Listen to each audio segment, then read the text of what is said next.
Oh, yang pertama lagu Rose. A'udzu billahi minasyaitonir rajim. Bismillahirrahmanirrahim. Udah. Lanjutkan. Yang kedua lagu Bayati. A'udzu billahi minasyaitonir rajim. Bismillahirrahmanirrahim.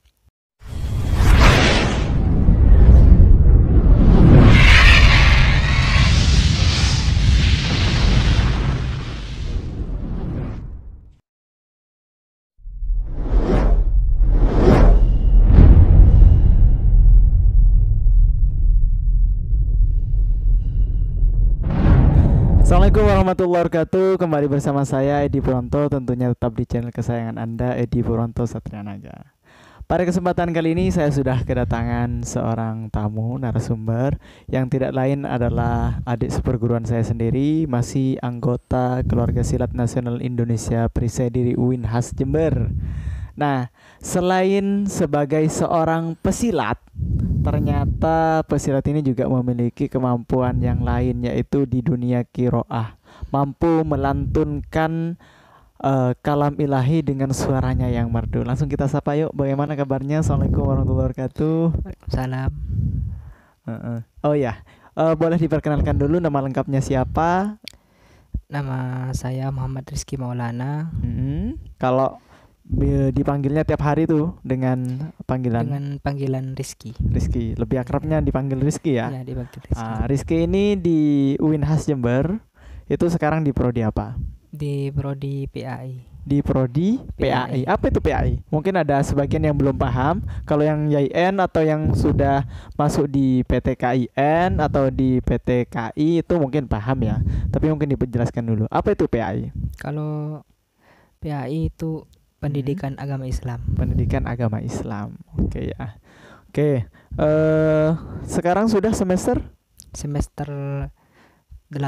Semester 8. Oke. Ada dua hal yang ingin saya ketahui ya, ingin kita cari. Pertama dari sisi prestasinya di Prisaidiri dan sisi prestasinya di dunia kiroah ya. Kalau ininya sebutannya. Iya. Oke. Kalau saya kan nggak terlalu paham ini. Oke, Mas Rizky. Mas Rizky ini kalau di dunia koriknya itu ya, sudah belajar sejak kapan dan belajarnya di mana? Dulu setelah lulus kelas 6 MI dulu. Madrasah Ibtidaiyah langsung mondok di Suko di Kecamatan Waron di sana. Oke, saya tanyakan lagi. Dulu MI saja atau MI sama SD? MI Fokus MI ya? Fokus MI. Nama MI-nya tadi? Madrasah Ibtidaiyah Harodatul Ulum. Itu di Probolinggo ya? Ya, di Probolinggo. Di Probolinggo. Nah, setelah itu lanjut mondok di TPQ Al-Ikhlas. TPQ Al-Ikhlas. Nah, itu nanti di pada saat di MI itu apakah sudah belajar tentang cara kiroah tadi itu? Kiro ya, apa? Sudah belajar. Sudah belajar di situ. Sudah belajar tapi di masjid, di musola. Di depan rumah. Anggapannya kalau di rumah sebutannya langgar ya? Iya. Langgar. Kalau pada saat masa MI itu apakah sudah kemudian mulai kayak lomba atau mengikuti ya festival-festival mungkin tingkat kecamatan atau tingkat apa pada saat di seusia MI-nya itu maksud saya? Sudah pernah. Nah, lomba kejuaraan apa itu? Festival apa? Di festival Maulid Nabi di Kecamatan Waron. Di Kecamatan Waron ya. Itu masih usia SD ya? MI ya? SD atau MI ya? Ya sekitar di angka 6, 7 sampai 12 ya? Iya. Sampai 12 tahun. Gimana hasilnya? Ya. Pertama kali menambah pengalaman, buat menambah pengalaman. Berarti belum berhasil sampai di ini ya. Apa sudah juara waktu itu? Pertama kali turun. Pertama kali turun langsung juara. Oh, berarti memang ada bakat terpendam ya. Plus diasah dengan baik. Juara berapa? Juara 3. Juara 3. Itu tingkat kecamatan. Tingkat kecamatan. Itu masih seusia MI ya, antara 7 sampai dengan 12 tahun. Mungkin sudah lupa persisnya di usia berapa mungkin ya. Nah, setelah kemudian mondok di TPQ Al-Ikhlas. Itu masih di Probolinggo juga. Di Probolinggo juga. Nah, itu lebih memperdalam lagi tentang dunia yang sampean geluti itu tadi. Iya. Waktu mondok itu diperdalam lagi buat cara biar lebih paham lagi gimana. Iya, lebih paham lagi. Nah, itu memang pondokan itu fokus mencetak qori-qoriah atau gimana? Fokus mencetak. Fokusnya memang di situ ya. Iya, tapi lembaga formalnya juga ada? Nggak ada, cuma fokus di Al-Qur'annya ya. Dan itu fokusnya lebih kepada nada ya, lagu ya. Kepada lagu. Itu sebutannya kalau orang yang belajar itu apa di sana disebutnya? Apa langsung qori dan qori'ah? Apa kalau kemudian qiraah? Apa tahu gimana? Mungkin sampean yang lebih paham karena sudah yang belajar tentang itu. Langsung disebut qori'ah itu. Jadi kalau cowok qori ya, kalau cewek qori'ah. Berarti memang pondokan yang fokus kemudian mengasah santrinya untuk bisa melantunkan Al-Qur'an dengan merdu ya. Fokusnya memang di sana gitu ya. Nah, yang dipelajari apa saja di situ? Tajwid gitu ya. Ada pelajaran tajwid, ada makhorijul huruf juga. Terus ada fasohah. Juga ada nada-nada lagu. Oh iya. Nah, saya jadi ini bertanya-tanya ini, apakah kemudian Mas Rizky ini fokus apa enggak pusing gitu ya? Maksudnya kan di TPQ, di MI, terus apa pada saat mondok itu tidak ada sekolah formal yang diikuti oleh Mas Rizky? Maksudnya sambil sekolah lagi atau sekolah juga atau memang fokus di TPQ itu? Sambil sekolah lagi. Di mana? Di MTS. Di MTS ya. Di punyanya yayasan itu atau beda ya. Beda. Oh, berarti memang pondok itu memang benar-benar fokus hanya untuk cara baca Al-Qur'an yang baik dan benar, plus dengan lagu-lagu yang ini. Memang pencetak generasi Quran yang mampu melantunkan Al-Qur'an dengan merdu dan syahdu ya. Oke. Nah, itu biasanya ada seleksi atau bagaimana? Untuk masuk ke sana? Tidak ada. Cukup punya keinginan dan tekad ya. Iya. Oke. Nah, kemudian itu anggap seusia MTS kan ya. MTS itu memperdalam lagi. Nah, di MTS ini prestasi apa yang kemudian ditorehkan? Belum mengikuti lomba sama belum mengikuti masih ya. Memperdalam. Jadi di situ proses dulu. Ya, belum dilepas ya masa-masa MTS ya. Masa-masa MTS itu digembleng. Berapa tahun itu digembleng? Sampai SMA biasanya. Sampai SMA ya. Iya. Kalau ke Mas Rizky sendiri, dari ini kan TPQ ini sudah juara nih ya. Di usia MI kan sudah juara. Dari MI kemudian melanjutkan ke TPQ, ke pondoknya. Kemudian di situ ditempa dari usia MTS sampai usia SMA. Sampai usia SMA. Nah, kira-kira di kelas berapa lah kemudian Mas Rizky ini dipercaya dan dilepas untuk mengikuti festival atau lomba-lomba lagi? Waktu itu kelas 2 SMA. Kelas 2 SMA. Iya. Mulai mengikuti lomba. Sampean masuk SMA apa MA? MA ya. MA mana? MA Mandua Pajarakan. Masih di Probolinggo ya. Oke. Nah, lama kemudian proses gemblengan itu kan berarti sekitar 3 Ini MTS 3 tahun ya. Kemudian sampai di kelas 2 tambah 2 tahun, berarti sekitar 5 tahun. 5 tahun digembleng untuk bisa melantunkan Al-Qur'an dengan suara yang merdu dan syahdu plus lengkap dengan makharijul huruf dan tajwidnya ya. Oke, 5 tahun. Nah, setelah proses gemblengan yang lama itu, lomba apa pertama kali yang diikuti oleh Mas Rizky setelah digembleng selama 5 tahun itu tadi?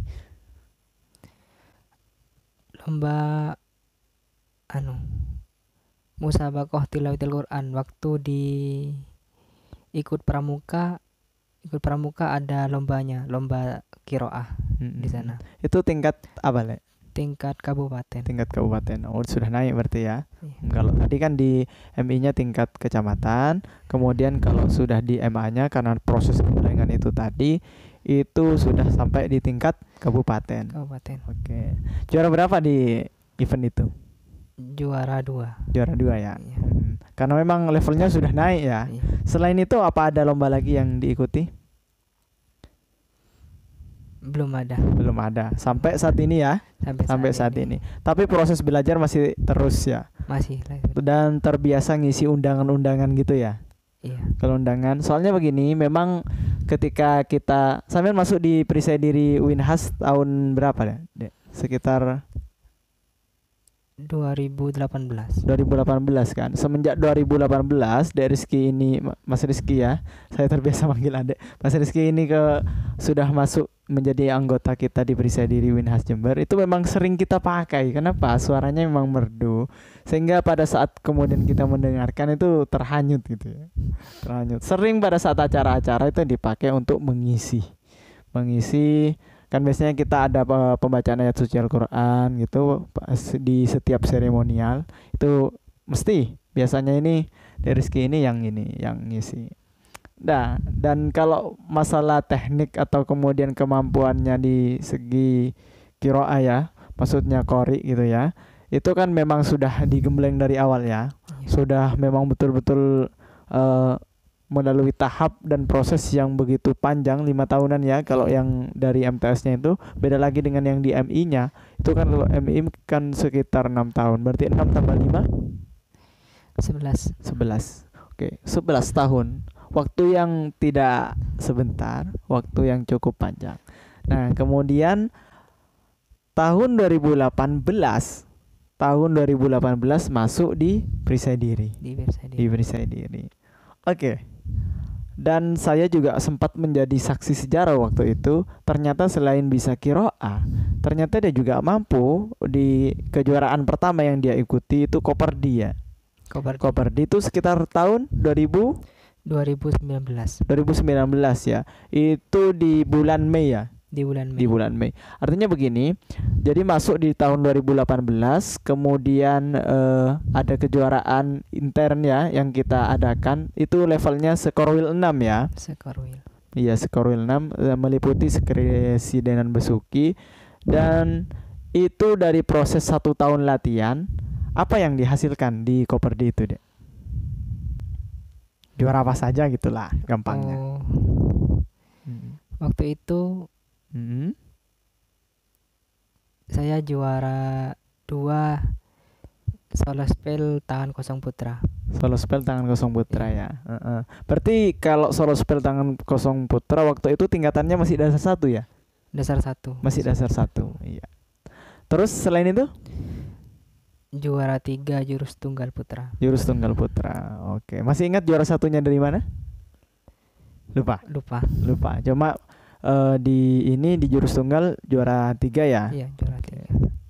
Sebenarnya kemarin itu kan sempat mau ikut lomba tunggal ya di UNESA waktu itu yang levelnya se-Jawa Timur ya. Kalau tadi Sekorwil 6 yang meliputi ke Sekresidenan Besuki ada 6 kabupaten ya.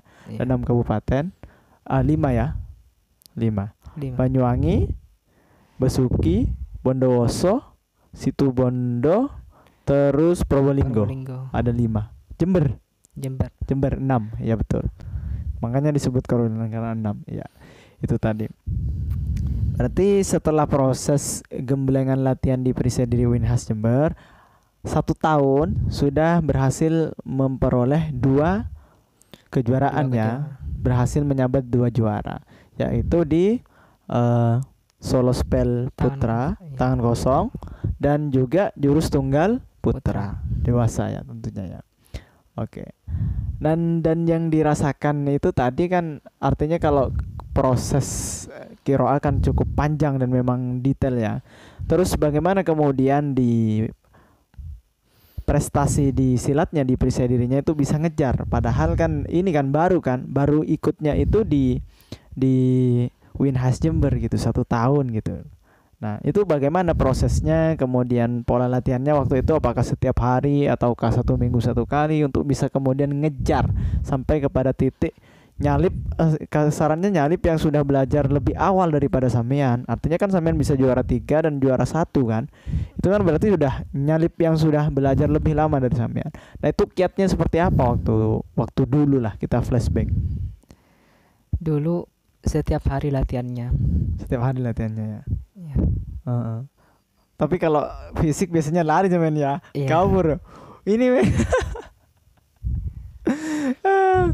ini tak ini dulu itu setiap kali fisik ini biasanya ini ada lason selalu nih ke kamar mandi apa itu kenapa nih?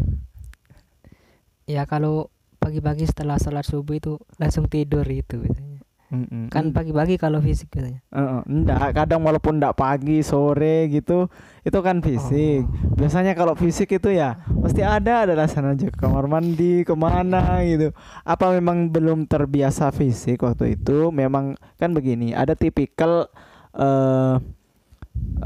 ya orang-orang itu yang kemudian dia nggak suka. Biasanya kalau orang-orang yang introvert itu ya itu nggak suka olahraga. Memang bener nggak suka olahraga dari dulu ya. Jarang ya. Jarang sekali karena memang ketekunannya kan tadi di kiroah ya, maksudnya di melantunkan ayat suci Al-Quran, dan situ fokus mungkin ya. Jadi tidak terbiasa dengan olahraga yang berat, fisik yang berat. Sedangkan untuk jadi atlet waktu itu kan digenjot full ya, sehingga ketika sudah tidak kuat pamit ke kamar mandi gitu ya. Tapi ini jangan ditiru ya. Ya itu. Ada hal lagi yang ingin disampaikan terkait dengan bagaimana kemudian proses untuk sampai bisa melantunkan ayat suci Al-Quran dengan baik dan benar, dan juga kemudian bisa meraih juara gitu, walaupun ya baru ikutnya di tingkat kuliah gitu, tidak proses panjang gitu. Kalau saya kan memang ikut dari MTS ya sampai sekarang gitu, artinya prosesnya juga panjang gitu. Nah sampean kalau disilat kan nggak terlalu panjang gitu, artinya apa yang harus dilakukan gitu. Kalau di koriknya juga apa yang harus dilakukan gitu. Belajarnya itu terus diulang-ulang. Tekun harus tekun ya. Jadi apa namanya, bosan dilawan ya. Bosan, pada saat bosan cari motivasi lagi gitu ya, kembali lagi latihan gitu, terus seperti itu gitu ya, supaya nanti pada saat pengulangan nanti akan terbiasa gitu ya. Oke. Kembali lagi kepada tentang cara membaca Al-Quran atau qori ya. Nah itu sebenarnya ada berapa lagu sih Dek? Ada 7 lagu. Ada 7 lagu.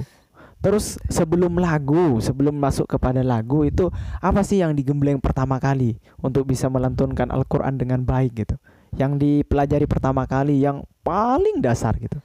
Yang paling dasar pertama makom, ini bukan lagu aslinya. 7 makom yang paling dasar pertama makom ros. Lagu ros. Kayak apa itu? Yang paling dasar. Kayak apa itu? Contohnya A'udzu billahi minasyaitonir rajim.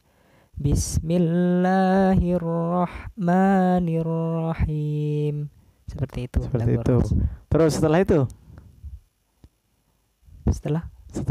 Setelah makom ros ini, terus apa lagi?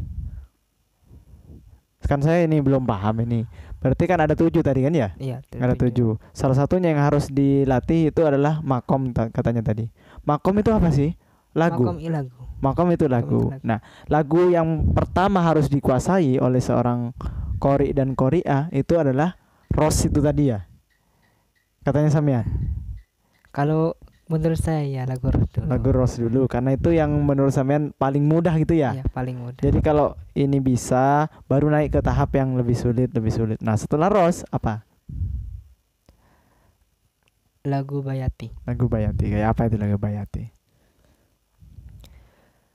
A'udzu billahi minasyaitonir rajim. Bismillahirrahmanirrahim. Seperti itu lagu Bayati. Oke. Setelah Bayati Lagu Hijaz. Hijaz. Kayak apa lagi itu? Coba contoh langsung dah. A'udzu billahi minasyaitonir rajim. Bismillahirrahmanirrahim. Wah. Ya memang beda sih, tapi kalau bukan orang yang terbiasa kemudian membaca itu ya, itu kayak mirip-mirip gitu ya. Kalau nggak benar-benar orang-orang yang peka gitu. Ini sudah 3. Pertama Ros tadi ya, terus Bayati. Bayati, terus Hijaz ya. Hijaz. Nah yang keempat, Lagu Nahawan. ya gimana itu? A'udzu billahi minasyaitonir rajim. Bismillahirrahmanirrahim. Seperti itu. Tuh, Nahawan itu ya. Yang kelima? Lagu Jiharka. Seperti apa itu? A'udzu billahi minasyaitonir rajim. Bismillahirrahmanirrahim. Seperti itu. 6. Lagu Soba. Soba. Oke. Coba langsung contoh. A'udzu billahi minasyaitonir rajim. Bismillahirrahmanirrahim. Nah, tinggal terakhir. Itu belum, jarang dipakai itu. Jarang dipakai. Iya. Apa namanya? Lagu Sika. Lagu Sika. Kayak gimana, Dek? Kayak gimana? Belum pernah nyoba. Belum pernah nyoba. Khusus yang lagu Sikah ini belum sama sekali nyoba ya? Belum sama sekali. Belum sama sekali. Tapi pernah belajar? Pernah. Pernah belajar. Kemudian nyerah atau gimana? Lupa kayaknya. Berarti ini paling sulit menurut versinya Dek Rizky ya? Iya. Mas Rizky, oke. Sekarang gini aja. Kan tadi 6 yang disebutkan. Coba pertama semisal apa tadi? Lagu Ros. Lagu Rose bacakan gitu. Terus contohkan gitu. Terus lagu ini contohkan gitu. Tapi sampean yang ngomong gitu biar langsung paham teman-teman. Ulang. Rose langsung contohkan. Sampean sebutkan dulu nama lagunya kemudian contohkan. Sampai 6 itu tadi. Oh, yang pertama lagu Ros. A'udzu billahi minasyaitonir rajim. Bismillahirrahmanirrahim. Sudah. Lanjutkan. Yang kedua lagu Bayati. A'udzu billahi minasyaitonir rajim. Bismillahirrahmanirrahim. Nah, yang ketiga lagu Hijaz. A'udzu billahi minasyaitonir rajim. Bismillahirrahmanirrahim. Yang keempat lagu Nahawan. A'udzu billahi minasyaitonir rajim. Bismillahirrahmanirrahim. Yang kelima lagu Jiharkah. A'udzu billahi minasyaitonir rajim. Bismillahirrahmanirrahim. Yang keenam lagu Sabah. A'udzu billahi minasyaitonir rajim.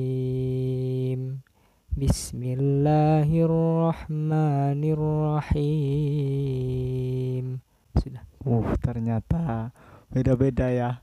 Itu gimana cara ngelatihnya tiap hari itu, Dek? Atau apa urutannya gitu? Apa kemudian satu lagu dikuasai baru pindah ke lagu satunya? Biasanya gitu. Biasanya gitu ya. Satu lagu dulu dikuasai full.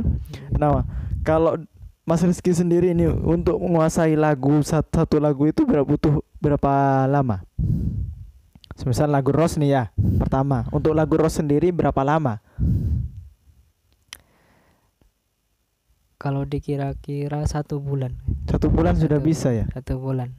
Setiap hari tapi belajar. Setiap hari. Itu diulang berapa kali? Biasanya kalau di pondok ngajinya itu setelah subuh. Setelah itu setelah asar ngaji lagi. Itu sama berarti ya. Jadi kan satu majelis ya. Berarti kan satu lagu gitu diulang dulu ya. Iya. Sampai 1 bulan baru pindah gitu ya. Baru kalau sudah ngerasa menguasai pindah lagu gitu ya. Lumayan juga ya. Tapi ada satu kayaknya yang kemudian memang tidak bisa ditiru itu, Dek. Tapi bakat alamiah suara itu beda gitu tiap-tiap orang. Dan apa ya, nggak semua orang kemudian mungkin bisa nguasai lagunya, tapi khas dan keunikannya itu nggak bisa gitu. Dan salah satu anugerah atau keistimewaan itu, ya itu yang sampean dapatkan itu. Memang suaranya sudah enak gitu ya. Dan kira-kira kalau suaranya tidak enak gitu, artinya gerger-gerger kalau dalam bahasa Inggrisnya itu, kalau menggunakan lagu ini apakah bisa kemudian juga bagus gitu?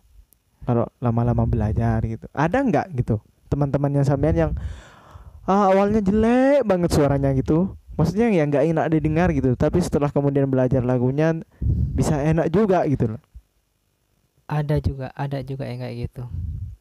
Tapi waktunya lama ya.